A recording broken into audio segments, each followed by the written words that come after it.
Hello दोस्तों, आपका स्वागत है मेरे चैनल पर।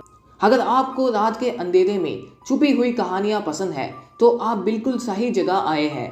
मेरे चैनल पर हर रोज़ नए भूतिया किस्से, डरावने राज और चुड़ैलों की कहानियाँ सुनाई जाती है।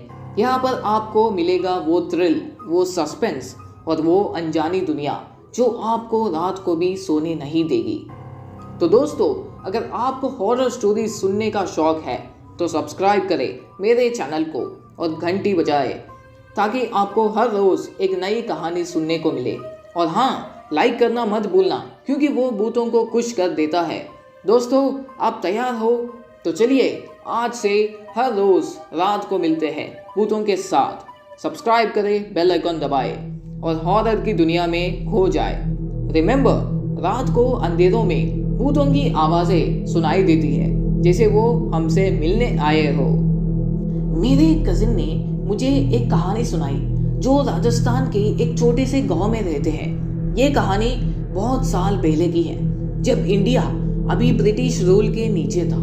इस गांव में एक बूढ़ी और कमज़ोर औरत रहती थी जिसका नाम था लीलावती। वैसे तो उसको गांव में आने की परमिशन नहीं थी। उसके साथ और भी औरतें थी जो गांव के बाहर एक अलग एरिया में रहती थी। लीलावती एक प्रोफेशनल मॉर्नर थी, उसके साथ की औरतें भी।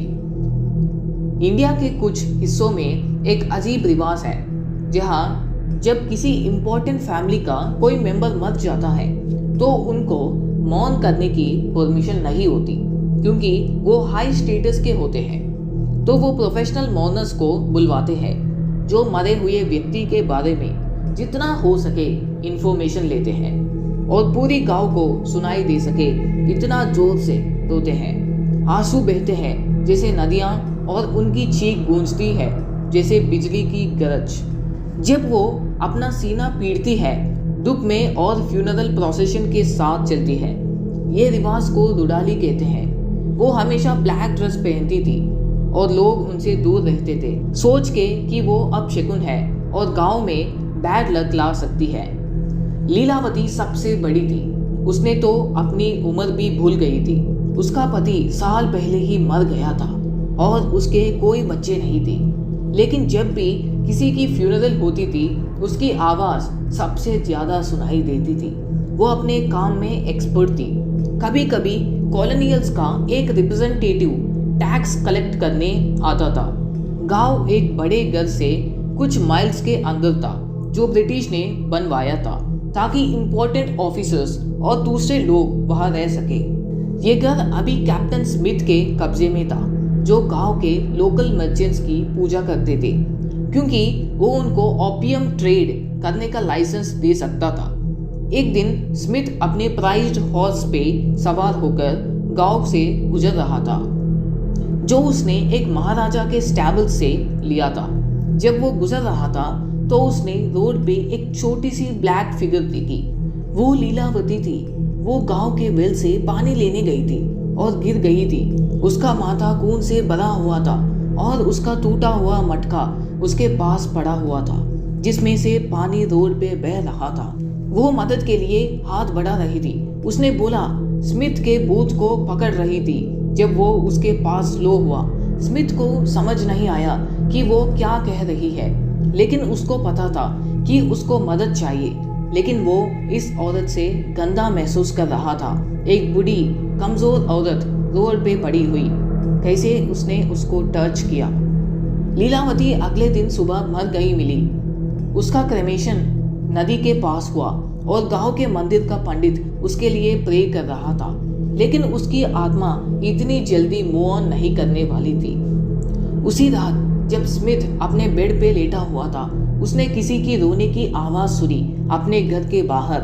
वो रोना इतना दुखद था, उसका दिल टूट गया। उसने आज तक ऐसी डिप्रेसिंग आवाज़ नहीं सुनी थी। लेकिन अजीब बात यह थी कि वो उसकी तरफ अट्रैक्ट हो रहा था। उसने अपने दरवाजे से बाहर निकलकर रोड की तरफ चला गया। हर कदम के साथ रोने की आवाज़ और ज़्यादा हो रही थी। जब वो रोड पे पहुंचा तो वो घुटने के बाल गिर गया और खुद ही रोने लगा, अपना सर अपने हाथों में लेके।